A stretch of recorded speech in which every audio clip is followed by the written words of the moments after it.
કેમ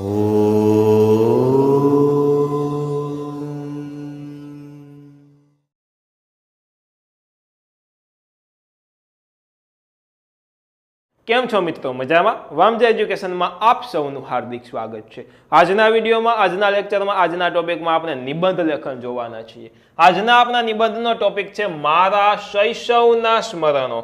શૈશવ એટલે શું થાય? આની આગલા નિબંધમાં મેં થોડું કહી દીધું હતું. શું? તો કે મારા શૈશવના સ્મરણો. શૈશવ એટલે કે બાળપણ.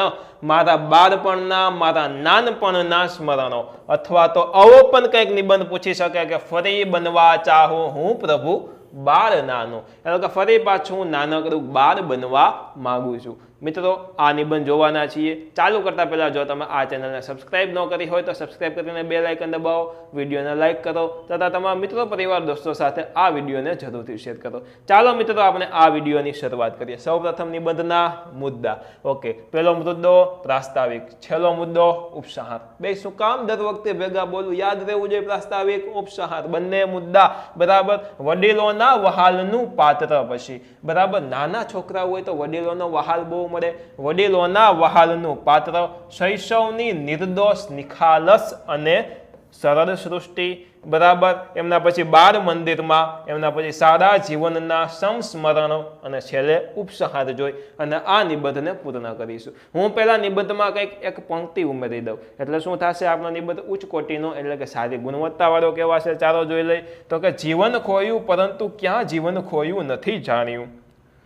દીવાના એ જીવન સામે કદી જોયું નથી જાણ્યું. મિત્રો, આ પંક્તિ છે તે અમૃત ઘાયલની છે. કોની? તો કે અમૃત ઘાયલની છે. ઓકે મિત્રો, આગળ જોઈએ હવે આપણે. હું મારા શૈશવને યાદ કરું છું ત્યારે સંસ્કૃત ભાષાના મહાન નાટ્યકાર ભવભૂતિની આ પ્રસિદ્ધ પંક્તિ મને અનાયાસે યાદ આવી જાય છે. શું છે પંક્તિ? તો કે તેહીનો દિવસા ગતા, એટલે કે એ દિવસો તો હવે સદાને માટે ગયા. કી દિવસો? તો કે બાળપણના દિવસો. કિશોરાવસ્થામાં પ્રવેશતાની સાથે જ શૈશવ સદાયને માટે વિદાય થઈ જાય છે. તે કદાપી પાછું ફરતું નથી. હવે તો જીવનના એ સોનેરી દિવસોને સંસ્મરણો રૂપે જ વાગોળવાના છે, એટલે કે યાદ કરતા રહેવાના છે. હું લગભગ 3 વર્ષનો હતો. એ દિવસોના સ્મરણો હજુ મારા મનમાં સચવાઈ રહ્યા છે. કેવા મજાના હતા તે દિવસો. મને ક્યારેય ભૂખ અને તરસ લાગે છે તેની દરકાર મારી માતા જ રાખતી હતી. તે મને જમાડવા માટે ઘણીવાર જમવાની થાળી લઈને મારી પાછળ પાછળ આખા ઘરમાં દોડાદોડ કરી થાકતી ન જતી અને ત્યારે મારું ભોજન માંડ પૂરું થતું. માતાની નિર્બંધ મમતા, પિતાનું અગાધ વહાલ અને દાદા દાદીનું ઉત્કટ વાત્સલ્ય નાના શિશુ પર સતત વરસતું રહે છે. એ જ શૈશવ કાળનો અમૂલ્ય લહાવો છે, એટલે કે લાવો છે. ઓકે મિત્રો, આગળ જોઈએ છીએ.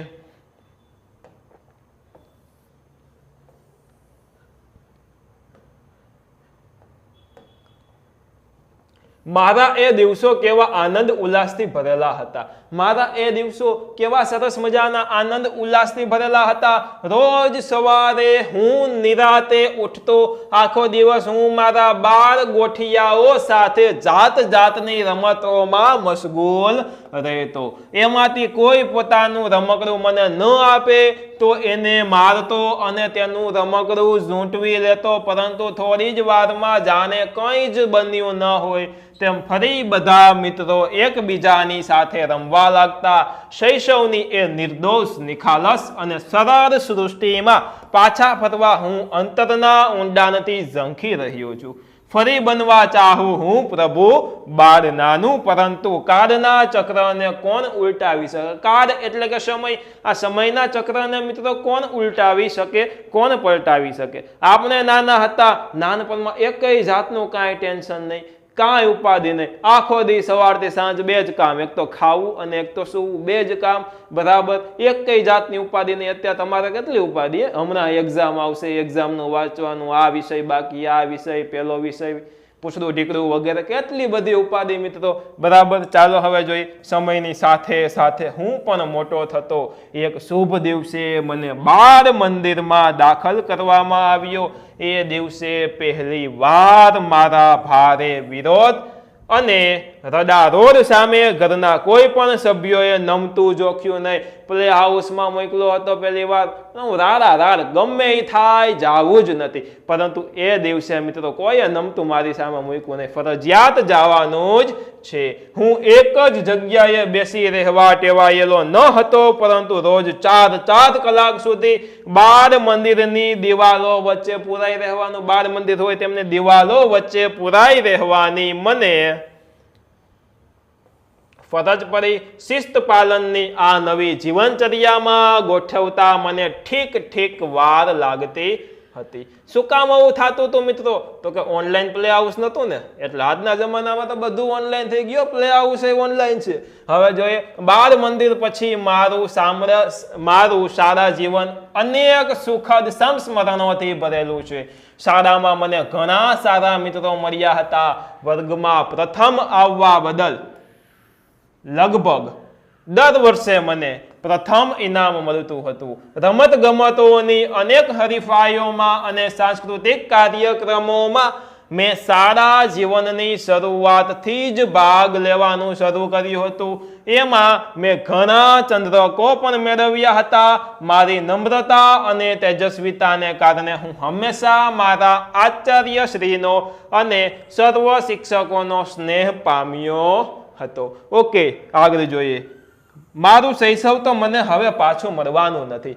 મારું બાળપણ એ હવે મને પાછું મળવાનું નથી, પરંતુ શૈશવના આ સંસ્મરણો મારા મનમાં શિલાલેખની જેમ અંકિત થઈ ગયા છે. બાળપણથી આ મહામૂલ્ય યાદો જીવનના અંત સુધી મારા હૃદયમાં સચવાઈ રહેશે. ઓકે મિત્રો, આગળ જોઈ. નાના ભૂલકાઓને જોઈને ઘણીવાર મને પણ મારું બાળપણ યાદ આવી જાય છે. આની સાથે સાથે સરસ મજાનો આપણો આ નિબંધ લેખન પૂર્ણ થાય છે.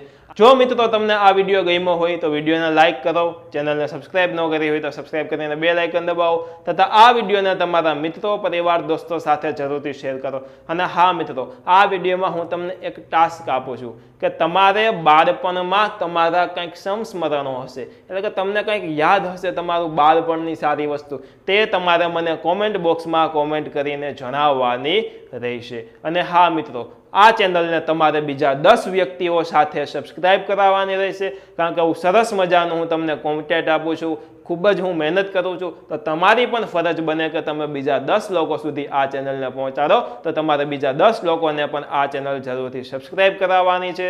ફરી મળશું એક નવા વિડીયો સાથે. ફરી પધારજો. બાય, જય હિન્દ, વંદે માતરમ. આવજો, ધન્યવાદ. અને હા મિત્રો, બીજા કોઈ નિબંધના ટોપિક તમે મને કોમેન્ટ બોક્સમાં જરૂરથી સજેસ્ટ કરી શકો છો, વહેલા મોડા, પરંતુ તે વિષયો વિશે નિબંધ હું જરૂરથી મિત્રો આ ચેનલમાં મૂકીશ. એટલે જરૂરથી મિત્રો નિબંધનો ટોપિક તમે પણ મને જણાવો. ધન્યવાદ.